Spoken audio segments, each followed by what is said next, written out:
Hello, welcome back to the David Watson podcast. Today I spoke with Keith about his new book on how mathematics can help form the structure for the world and how you can use it. To be honest, I'm not really sure I got to the bottom of the concept, but I did enjoy talking to him, and I hope you like listening.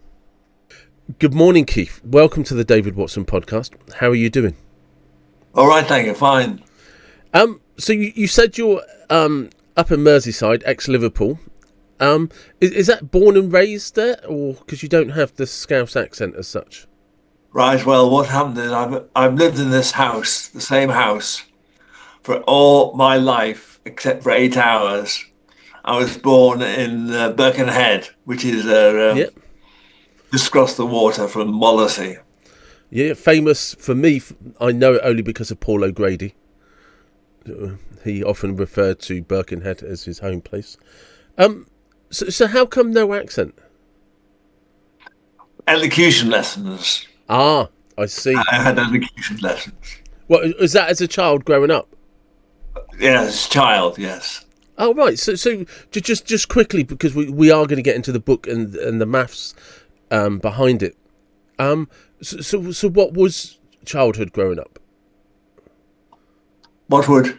What was your childhood growing up? What did your parents stuff and do and stuff? Well, sorry, I don't get the point. Sorry. What you'd say that I grew up in the 15 Garth Road. Yeah, no. Which is I was just literally asking about the background of your childhood. That was all before we started talking about the book. right. Well, what happened was my my mother had a great idea. I had a sandpit at the bottom of the garden, and then after that, it was concreted over, and it became a venture playground Oh right. with tea chests and gents' toilets and bricks and clothes to dress up in. And we had a gang, and we had a sign saying "No girls or dogs allowed." No dogs. No dogs allowed. No Wow. cats allowed, but not dogs. Ah, I see. I see. And my earliest memory of mathematics is when I was pushed in a pram, and I wanted to know the numbers of the houses. Oh, so you have those memories from childhood of being interested in maths. Yes. So so when did you find then like early in school that maths was something you understood? What happened was that I got an A level in maths, a grade E in maths, and a grade B in chemistry. I got the school prize for chemistry, but I enjoyed maths so much that I went to university and did a maths degree. And then actually, subsequently, I became an auditor at councils, so that I was involved with numbers again. Okay. So it fell nicely with me. So maths is just something that you've always, well, as you said, you've fallen into. That's right. And so how or when did you start getting the idea to write a book? How did that come about? Well, how did it come about? Well, as I work, I had trouble with deadlines, and they got a psychiatrist to analyse the way I thought, and found it different from the norm. And they signed me off work to complete this research work. So, And yes, no, carry on. yeah. And then during this period, God actually came along and helped me, and then sent encouraging signals to me. Uh, How did you sort of receive those signals? how did I proceed? Receive them. What is it that happened? Well, let me just say at this stage that I don't believe in perceptions. That's part of the because of my when I was a youngster, I was assaulted by this information, by information from the outside world, and I let it go over my head, childlike, rather than creating a perceptions. So when I became an adult, my subconscious came in line. So it was not filled with clutter. Yeah. But so if what I'm trying to do is get bridge the understanding from Yes, before you wrote the book. right. Would I be correct in saying that you, by your words, you struggled at work? So did you say they got a psychiatrist for you? That's right. Psychiatrists analysed the way I felt. Yes, and Yes. thought. Yeah. So, and what was the outcome of your interactions with the psychiatrist? Well, they signed me off work. They said that I thought in a different manner than normal and signed me off work. And you then started doing research. Is that correct? That's right. Yeah. Well, I put in things on the computer, and this has taken 25 years to do. Yeah. Yeah. Ridiculous time. So yes, but it's a significant body of work. It is. Yeah. Yeah. Yeah. And what was so? It's I often describe, like, when I wrote my first book, that it was an idea which I didn't know where it was going or what it was doing, Right. and it was just something I started putting on paper, and then it kind of just took its own course with very little actual conscious input from myself. It would just kind of seem to just be there, Yes. and I just want to kind of understand, in your own words, what that started out as 25 years ago. Well, as I was saying, sorry to repeat myself, No, please do. is that basically due to my hypersensitivity and my hyperactive mind, I allow this information to go over my head. So it don't create a personal view of the outside world. So what was the information that you was allowing to just go over your head? Well, it was about the outside world. Okay, so So just concentrated on living my life in a bubble. so kind of in the present moment. That's right, the present moment. That's what I'm talking from my instinct now. Everything is in the present moment. So That's right. you don't concern with thoughts about what happened yesterday. You don't concern yourself with thoughts about tomorrow. That's right. That's right. That's right. Yeah. So that's where I had difficulty in doing this book, writing a book. That's why I got a freelance writer to write the book. Okay. Just threw ideas at her, and she created this book. And so where was the or how did you come to know God? Well, I say when actually, what one thing is a small thing, but it was when I was there. At one stage, I felt very low, Yeah. and I felt like it could be suicide, but it actually. And I was taking these paracetamols, and I was lying in the bed, and who should appear at the bottom of the bed but an angel? So that's one experience. And the other experience of God is I was watching a television program, and it suddenly flicked over to another program without me touching it, Yeah. and it was about routine, which is key to the everybody's life is a routine.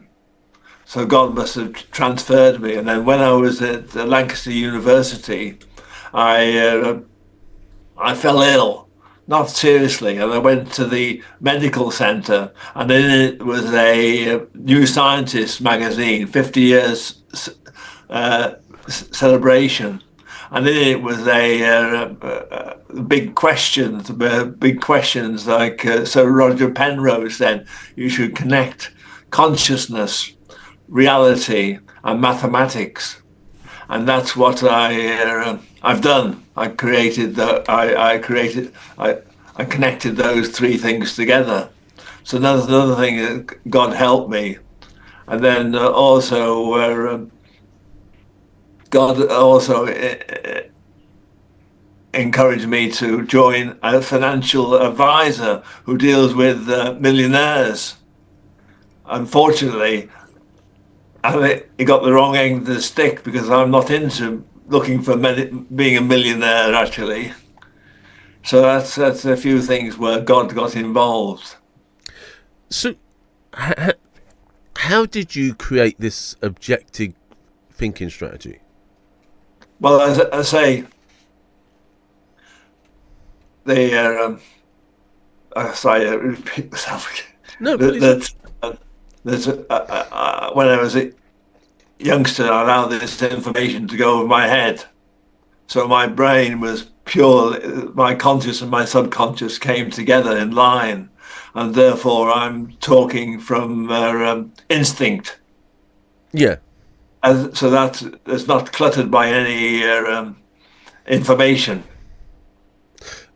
So, if so, imagine that you were like, say, I don't know how best to articulate this, and I don't want it to come across as clumsy.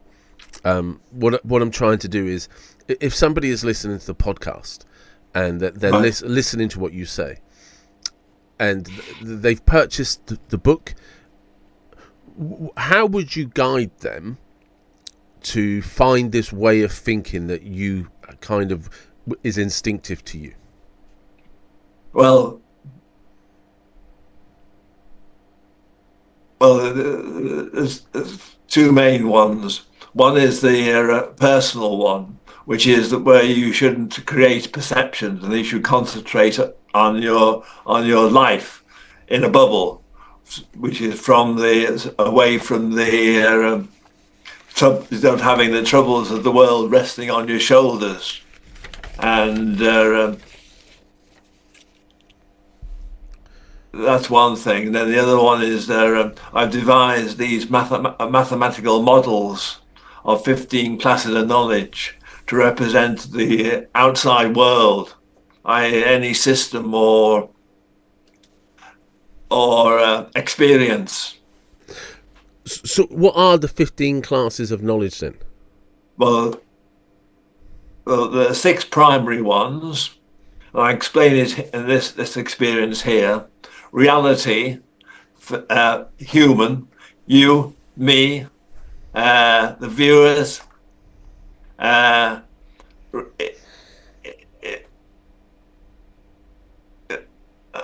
animated things like this television, radio, and then so that's reality, and then the time, what time it is, what's the date of it is, what's the length of the conversation, what place where we are, where you are, uh, rules, what rules apply. For example, the rules of my personal rules, my whatever I've been taught for adulthood, or routine, what my routine is, and what the rules of the broadcasting regulations, which you can obey or not obey, uh, variable consequences, which is when I speak, you have it varies from one person to another. Like, for example, you might be your feelings, my feelings, and you might buy my book or you might not buy my book. And action. Another one, the final one is action. I'm talking, you're listening. And so that's the six primary ones. Then there are nine secondary ones, which is the first one is objective. What's the objective of this conversation? And that helps to define the characteristics of the set of knowledge that represent this experience. And then information. Well, the information can be from your website, from the internet, from what's in my computer. So that's information. Then responsibility, what your responsibility is, what's my responsibility. Uh, Finance, what's the cost of this conversation? How much I have to pay for the conversation? The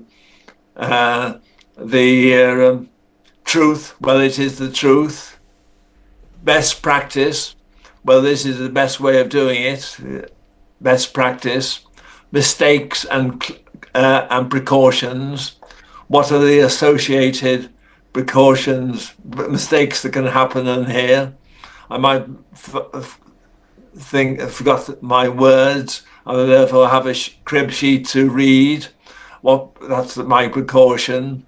And then quality, how it varies the quality from other such experiences.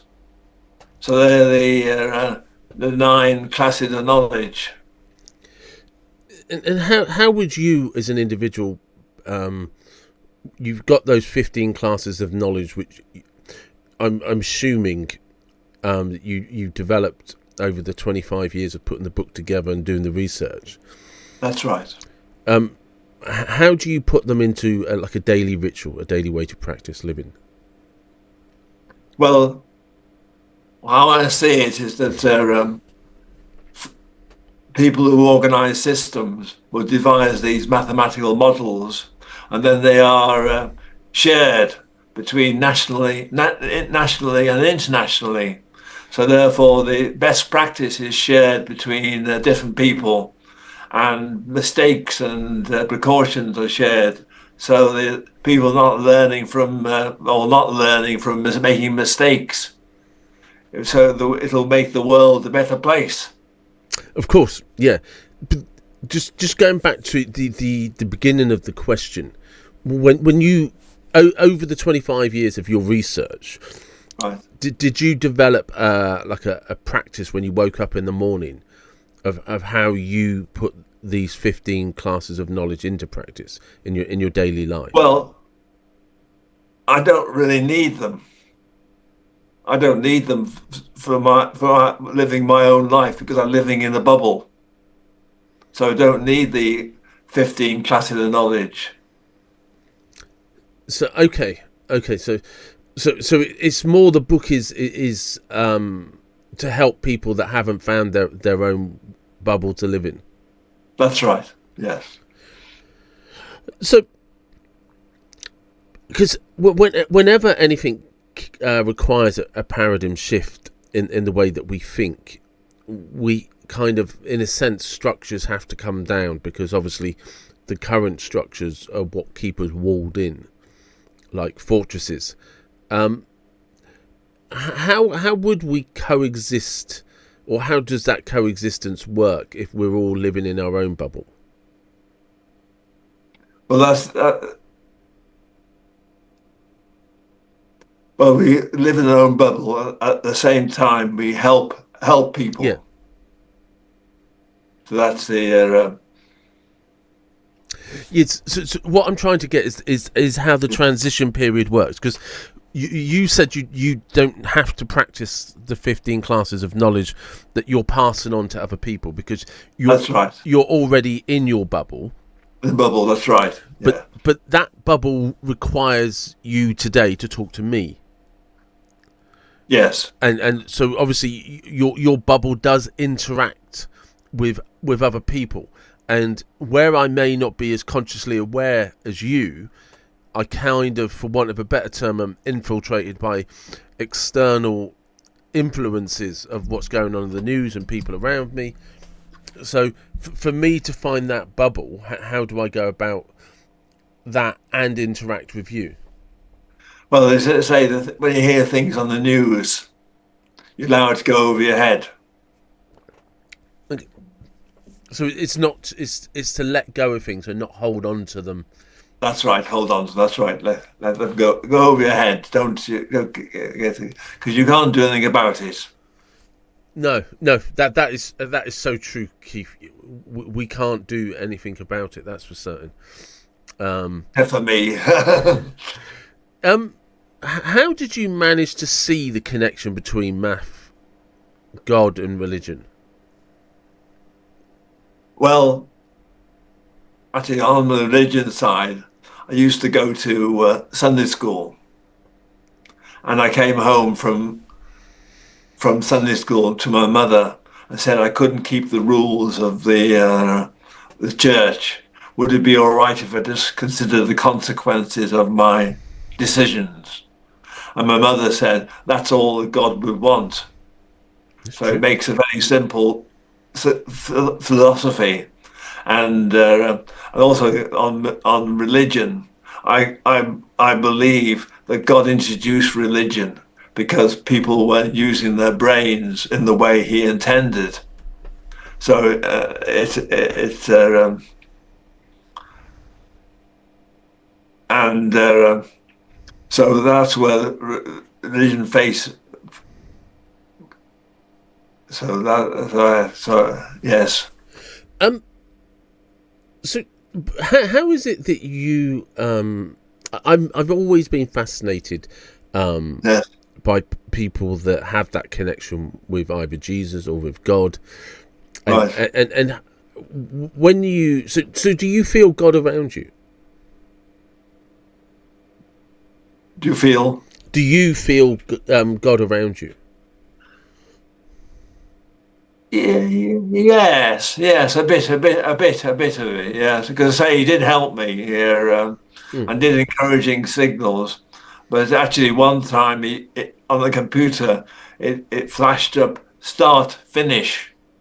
I Okay. think God thought that I could finish it, but I hadn't finished it, and he stopped sending me encouraging signals after that.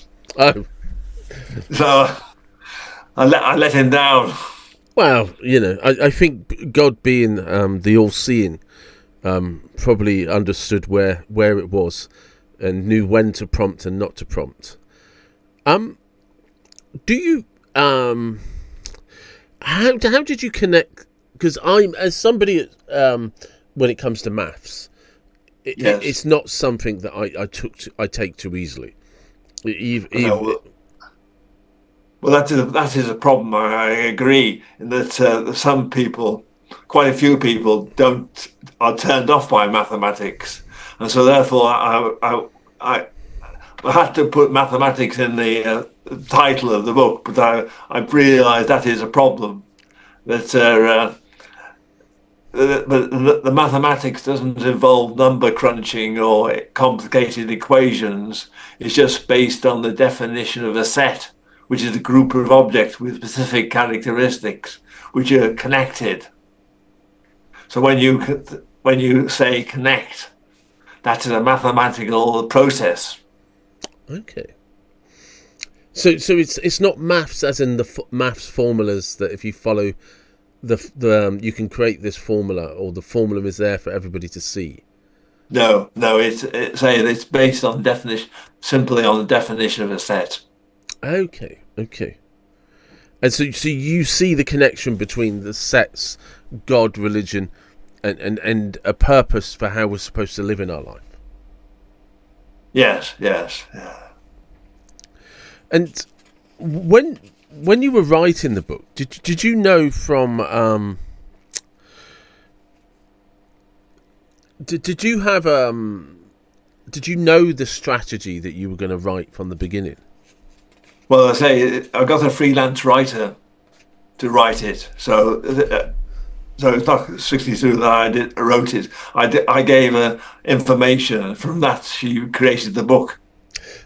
I threw her information at her, and then she created a book But from it. was there an order to the thinking? Not so much, really. No, that's a problem with thinking instinctively. I think of ideas.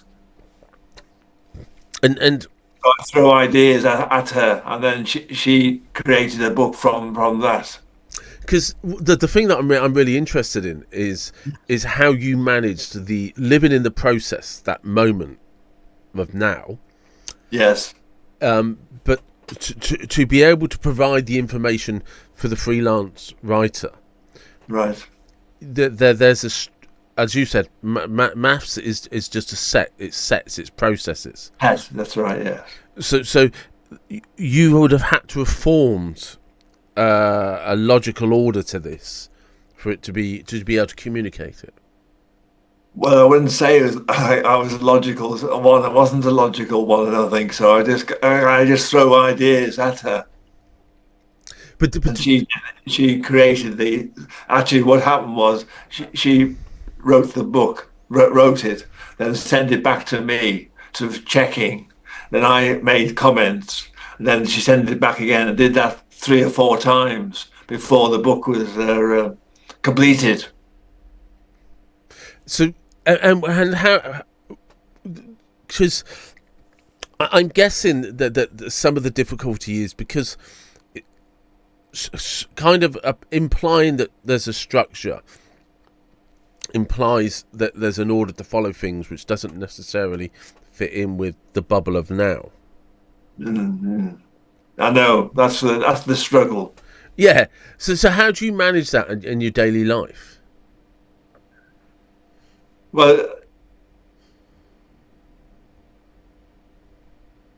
well, let's think now. Yes, I live in the routine. Okay. Uh, Yeah. oh yes, and one thing I use is a particular mathematical tool, which is the classify and expand. Which classify is define the characteristics of the set, and then expand and think of ideas.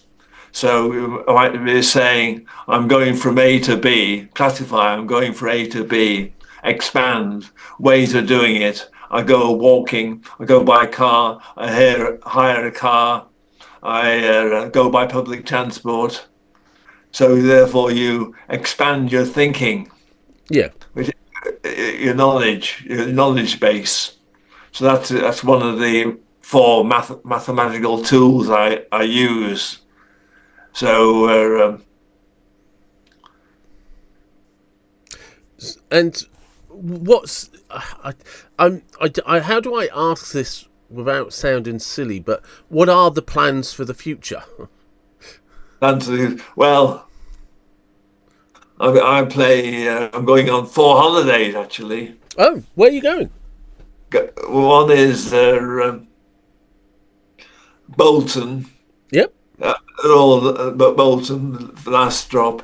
Then I'm going to Suffolk, and then I'm going after that going to Isle of Man, and then I'm going to St Anne's near Blackpool. Okay. So, I so I just plan to go on bridge holidays. So that's the plan for the future. And today's future one is that I've arranged. I go to luncheon clubs, 4 times a week. So I had to plan to go for it. That's part of the structure is going to a meal Yeah. for lunchtime, and then what other things I could do is to watching television. Uh, what else can I do? Well, I could say ask myself to classify and expand. What other things could I do? Yeah. Uh, Going back to the holidays, is that bridge the game or bridge as in the structure? bridge the game. Game, Oh, yes. oh, so you play bridge then? I play bridge 5 times a week. Ah. And are these competitions or that you're going to on holiday or Yeah, they're friendly competitions. Yeah, yeah, yeah. They have friendly? a league table at the end to show how you get on. Yeah. And are you travelling alone or do you have bridge sort of members that you're going as a group? Well, on Mondays and Saturdays, I go out to a bridge club, and you get and then Wednesday, Friday, and Sunday, I play online on Ah. the computer, which is quite nice. So it makes a change from being Did you face to face. did you like the? Because I guess playing bridge keeps you in the now. Is it now? Yes, Yeah, it keeps you in the moment. It keeps you present, doesn't it? If you're having that's right. an active game of bridge, it's Yes, about focusing on what's happening in that moment. that's right. So when you go to these club competitions, even friendly, is that with other members, or are you just travelling on your own? Yeah, Monday I go to the Prenton Methodist Church, and then there are six or seven tables, Yeah, so that's 28 people there. right. And then so it's the same thing about Saturday. I go to Pensby, and that's got another seven tables. 7 tables of bridge players. Yes. Four in a table. Oh right. So okay. So I've never played bridge, so I know the game, but I'm not familiar with the structure and the rules. Uh, So, but when you were telling me that you've got 4 holidays, yes, is that travelling on your own, or you going with other people on those holidays? that's right. Traveling on my own. Yes, yeah. And that's to play bridge. That's play bridge on each. Sorry, yeah. I'm actually going to Suffolk with a friend. Sorry, Okay. yes, I should Yeah. say that at the coach tour. But The other one traveling on my own. okay, because that must um. Are you able to explain the rules of bridge to me? Because I'm not familiar with them. Oh, right over there. Do you play whist? Have you played whist? I'm familiar with the games, but I'm not a big player. Right over. Well, you deal that. There's 52 cards in a pack. You deal them all out, so that's 13 cards to each person, and then you pick up your cards and you count up what the value it is, which is 4 for an ace, 3 for a king, two for a queen, 1 for a jack. So you add up the number of points you have in your hand, and if you've got 13 or more, 12 or more, you can open the bidding, which means you can bid, you can say how many tricks you're going to make. So, for example, you would bid a 4 card suit, at least a 4 card suit. So you go one club means that you've got at least 12 points. You've got in one clubs as trumps, because they have in bridge there's such thing as trumps. Then the next person next to you on your left hand side bids. They can say no bid, or they can bid us that what they think. They may go 1 diamond, which means they've got at least 4 diamonds and got at least 12 points. So it goes round until the final bid. So that's when the final bid is what I call the contract. So it might be 4 clubs. Okay. So then what happens then is the person to the left of the person who first bid the suit puts a card down, and your partner puts their hand on the table, so everybody can see your partner's hand, and then you play. It's you're playing tricks then, and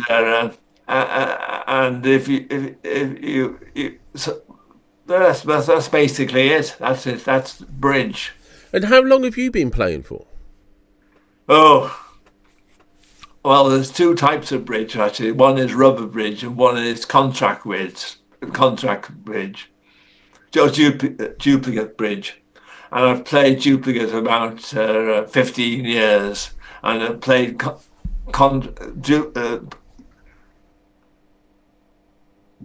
rubber bridge from about let's see now 50 years. 50. 50 years. Wow. So yeah, you've got a hell of a life of experience for bridge. Yeah. So right, that's been absolutely brilliant, Keith. Is there anything you want to add before we finish this off? No, I suppose I should mention that the book comes through Amazon. You get the book from Amazon. Yep, So I will make sure all of the links are in the description so people know how to get hold of the book. I do have one last question which I just like to ask guests. It has yes, no real meaning. no, It's just random purposes. As somebody that likes to live in the now, it's going to be interesting because it's a time machine related question. right, So I want you to imagine you have a time machine. right, The time machine is a type of car of your choice. right. What car would you choose to be a time machine? It can be anything. Where would you go, and what would be playing on the radio? What music would you listen to? Oh, well, I like my car. I've had my car, so I'd have my car to go in a time machine because and the music I would have would be disco music because I like doing disco dancing. Nice. I'm a bit wild. I like a big, good beat and a good dance. I like a good dance. I'll be dancing in the car. And Uh, what type of car is it? it's a Vauxhall Zafira. Nice. Perfect. Yeah. It's all right. It's quite good. My friend. Often we go to the tip to get rid of information, get rid of rubbish, Yeah. and that serves a purpose. Does he listen to the disco music while you're on your way to the tip? Do you insist? Yeah, yeah. And where would you go? Where would you travel if you had the time machine? Uh, I suppose I'd say London. I suppose. Yeah. What era? Of what era? Yeah, if it's a time machine, where would you go to? Oh dear, time machine, right? Or 1950s, I think. Yeah, very nice. I like Yeah. 1950s London. I think it's a very nice place. I always remember going to the the Festival of Britain in London Where? then. Wow, is that and whereabouts was the Festival of Britain? All I know is in London. I can't remember any further more than that. Yes. No, May I also mention that please do. one of the things in the book, another important thing, is that it should be a manual for parenting manual, which teach because what happens now is left to chance, and it's the most important information that everybody should have. Yeah, And then the book suggests the different elements that should be in it, like teaching children to think objectively rather than not leaving them to be rudderless and committing antisocial behaviour, that sort of thing. And also it teaches she's taught socialism and and and it should be taught a routine and common errors, and this should be backed up by schools yeah, as a stopgap. So I think that's important to have a suggestion in the book. and the book covers that. It does mention that, yeah, yeah. That's perfect, Keith. That's been brilliant. Thank you very much for your Well, time, thank you. I and enjoyed it. and thank you for your excitement around disco because disco is good. Right. And but you take care and have a great day, won't you? Thank you, Dave. Thank you.